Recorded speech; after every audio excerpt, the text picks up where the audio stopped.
In the infinity of life where I am, all is perfect, whole, and complete.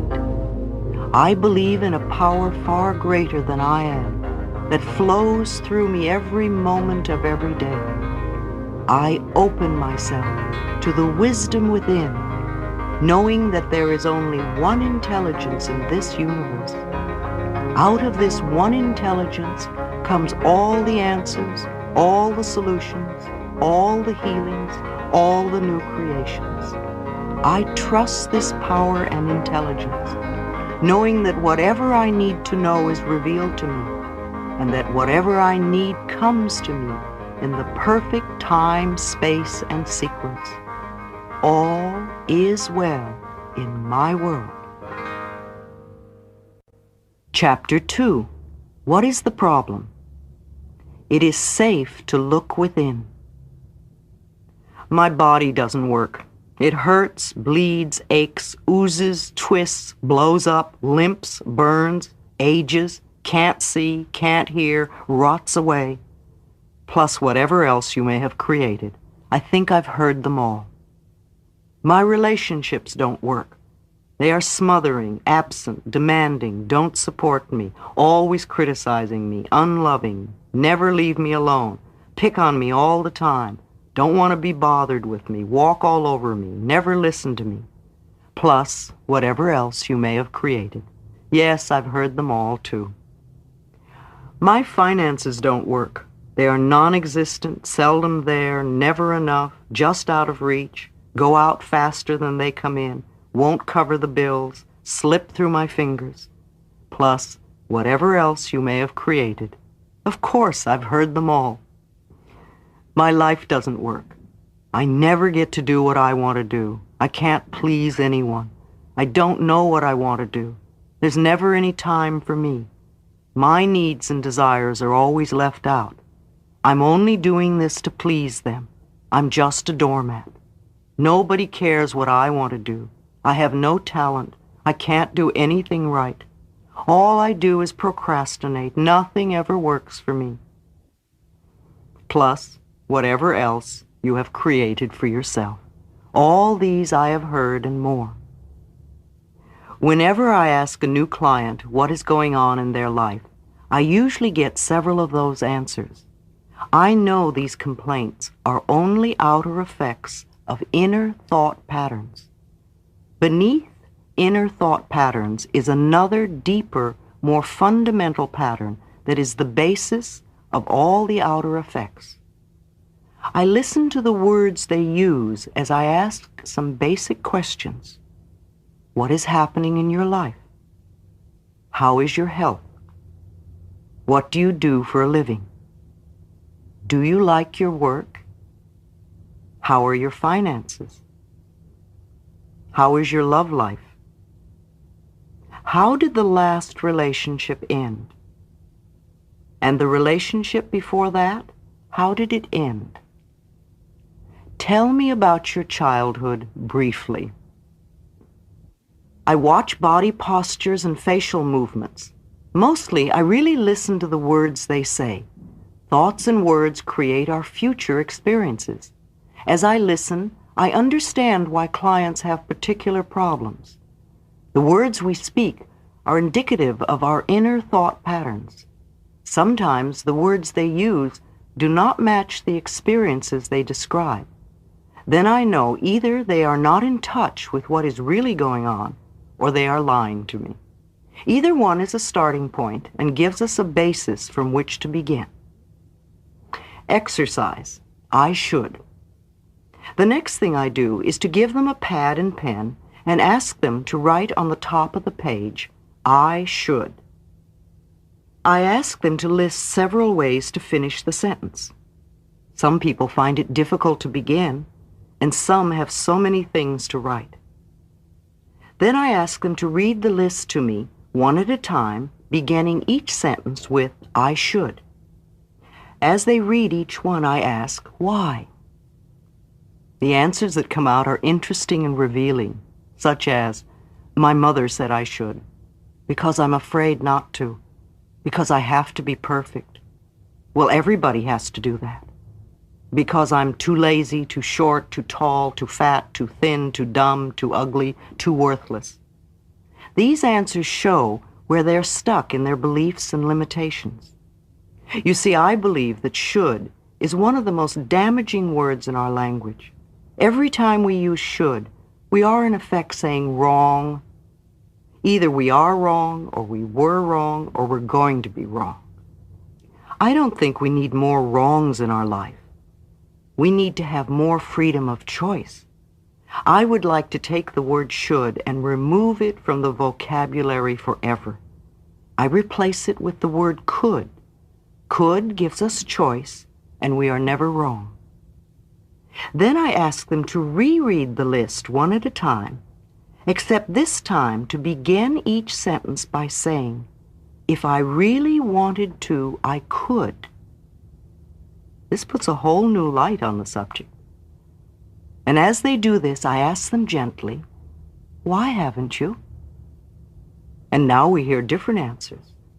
"I don't want to. I'm afraid. I don't know how. Because I'm not good enough." Too often people berate themselves for years for something they never wanted to do in the first place. Or they criticize themselves for not doing something that someone else said they should do. When they can see that, they can just drop it from the should list. What a relief that is. Look at all the people who force themselves for years into a career they don't like only because their parents said they should become a dentist or a teacher.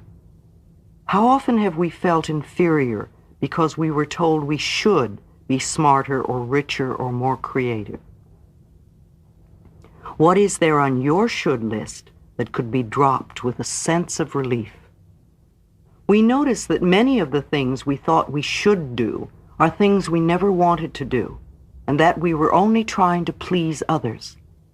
So many times it is because we are afraid or feel that we're not good enough. We start a process of releasing the feeling of being wrong because we are not fitting someone else's standards. Next, I explain to my clients my philosophy of life. Remember, I believe life is really very simple. What we give out, we get back. The universe supports every thought we choose to think and to believe. When we are little, we learn how to feel about ourselves by the reactions of the adults around us. These beliefs will be recreated as experiences as we grow up. With thought patterns, the point of power is always in the present moment. Changes can begin in this moment. In sessions with clients, I explain that no matter what their problem seems to be, there is only one thing I ever work on with anyone. This is loving the self. Love is the miracle cure. Loving ourselves works miracles. I'm not talking about vanity or arrogance or being stuck up, for that is not love. That is only fear. I am talking about having a great respect for ourselves and a gratitude for the miracle of our body and of our mind. Love to me is appreciation to such a degree that it fills my heart to overflowing. Love goes in any direction.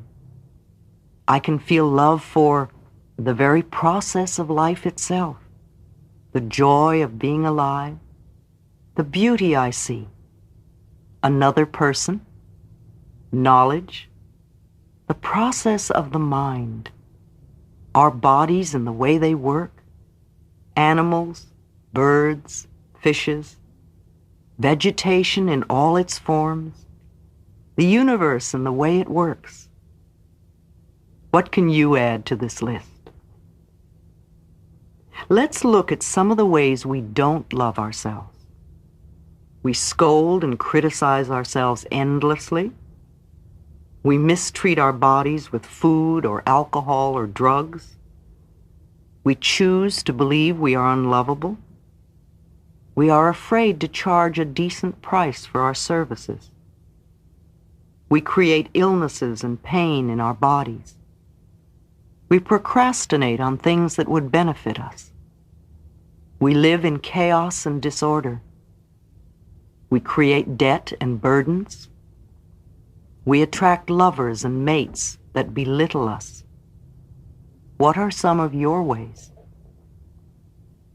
If we deny our good in any way, it is an act of not loving ourselves. I remember I worked with a client who wore glasses, and one day we released an old fear from childhood, and the next day she awakened to find that her contact lenses were bothering her too much to wear. And she looked around and found her eyesight was perfectly clear. Yet she spent the whole day saying, "I don't believe it, I don't believe it." And the next day, she was back to wearing contacts. Our subconscious mind has no sense of humor. She couldn't believe that she had created perfect eyesight. Lack of self-worth is another expression of not loving ourselves. Tom was a very good artist, and he had several wealthy clients who loved to have him decorate a wall or two in their homes. Yet somehow he was always behind in his own bill paying. His original quote was never enough to cover the time involved to complete the work. Anyone who gives a service or creates a one-of-a-kind product can charge any price. People with wealth love to pay for what they get. It gives the item more value. More examples of lack of self-worth. Our partner is tired and grouchy, and we wonder what we have done wrong to cause it. He takes us out once or twice and never calls again. We think something is wrong with us. Our marriage ends, and we are sure we're a failure. We're afraid to ask for a raise. Our bodies do not match those in Gentleman's Quarterly or Vogue magazine, and we feel inferior. We don't make the sale or get the part, and we're sure we're not good enough. We're afraid of intimacy and allowing anyone to get too close, so we have anonymous sex. We can't make decisions because we're sure they'll be wrong. How do you express your lack of self-worth?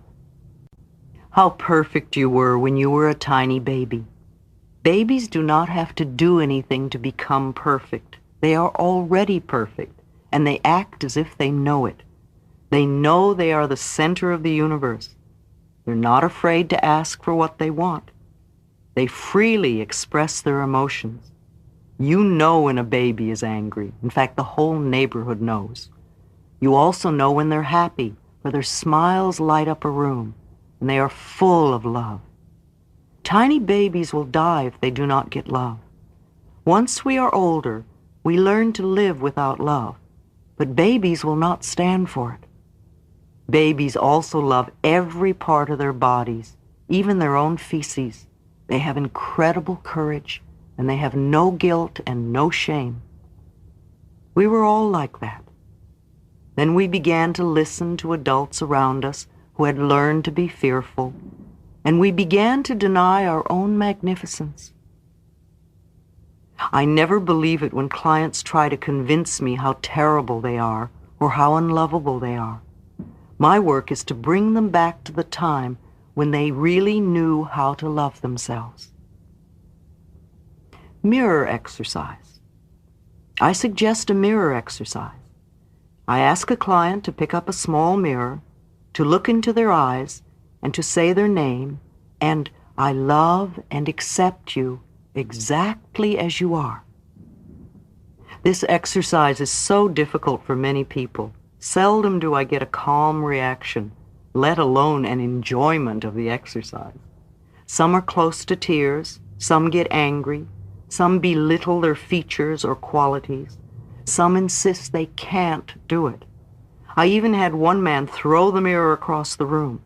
It took him several months before he could begin to relate to himself in the mirror. For years, I looked into the mirror only to criticize what I saw there. Recalling the endless hours I spent plucking my eyebrows, trying to make myself barely acceptable, amuses me now. I also remember it used to frighten me to look into my own eyes. This simple mirror exercise shows us so much. Usually in less than an hour, I am able to get some of the core issues beneath the outer problem. If we only work on the level of the problem, we can spend endless time working out each and every detail, and the minute we think we have it all fixed up, it will crop up somewhere else. The problem is rarely the real problem. She was so concerned with her looks, and especially with her teeth. She went from dentist to dentist, feeling each one had made her look only worse. She went to have her nose fixed, and they did a poor job.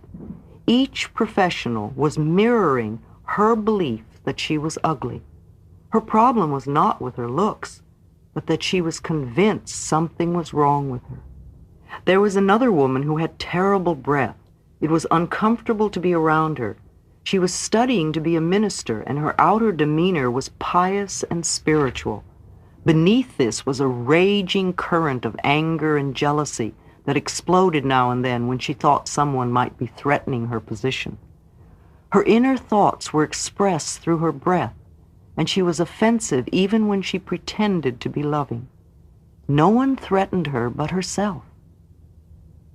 He was only 15 when his mother brought him to me with Hodgkin's disease and 3 months to live.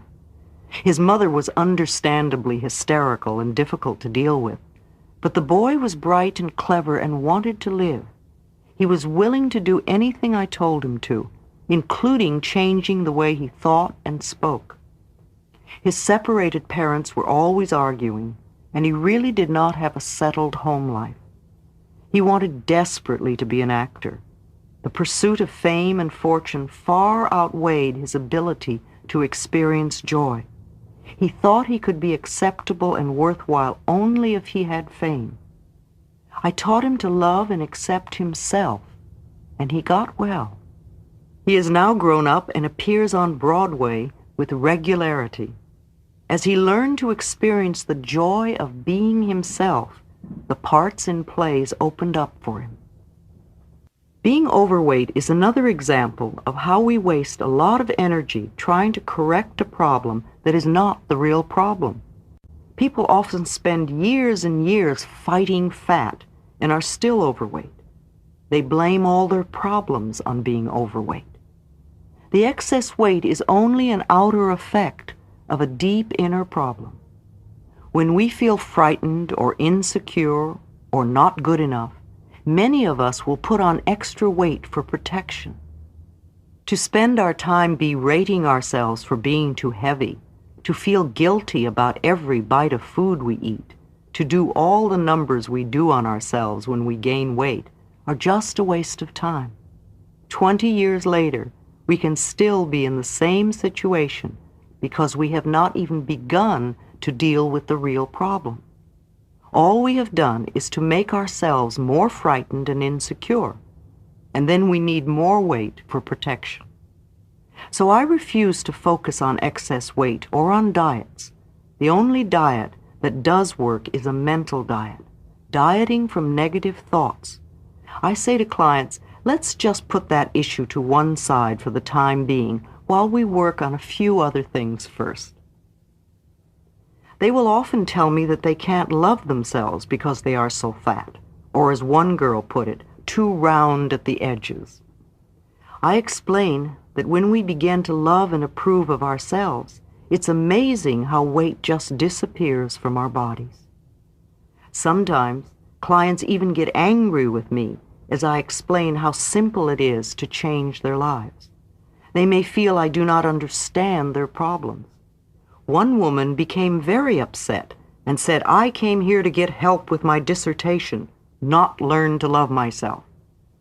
To me, it was so obvious that her main problem was a lot of self-hatred, and that this permeated every part of her life, including writing her dissertation. She could not succeed at anything as long as she felt so worthless. She couldn't hear me and left in tears, coming back 1 year later with the same problem, plus a lot of other problems. Some people are not ready, and there is no judgment. We all begin to make our changes in the right time-space sequence for us. The real problem. So here is a client who has just looked into the harmless little mirror, and they are all upset. I smile with delight and say, "Good, now we are looking at the real problem. Now we can begin to clear out what is really standing in your way." I talk more about loving the self, about how, for me, loving the self begins with never ever criticizing ourselves for anything. I watch their faces as I ask them if they criticize themselves, and their reactions tell me so much. Well, of course I do. All the time. Not as much as I used to. Well, how am I going to change if I don't criticize myself? Doesn't everyone? To the latter, I answer, we are not talking about everyone. We are talking about you. Why do you criticize yourself? What is wrong with you? And as they talk, I make a list. What they often say coincides with their should list. They may feel they are too tall, too short, too fat, too thin, too dumb, too old, too young, too ugly, or that they're too late, too early, too lazy, and on and on and on. It's almost always too something. Finally, we get down to the bottom line, and they say, "I am not good enough." Hurrah, hurrah, we finally found the central issue. They criticize themselves because they have learned to believe they are not good enough. Clients are always amazed at how fast we've gotten to this point. Now we do not have to bother with any of the side effects like body problems, relationship problems, money problems, or the lack of creative expression. We can put all our energy into dissolving the cause of the whole thing, not loving the self.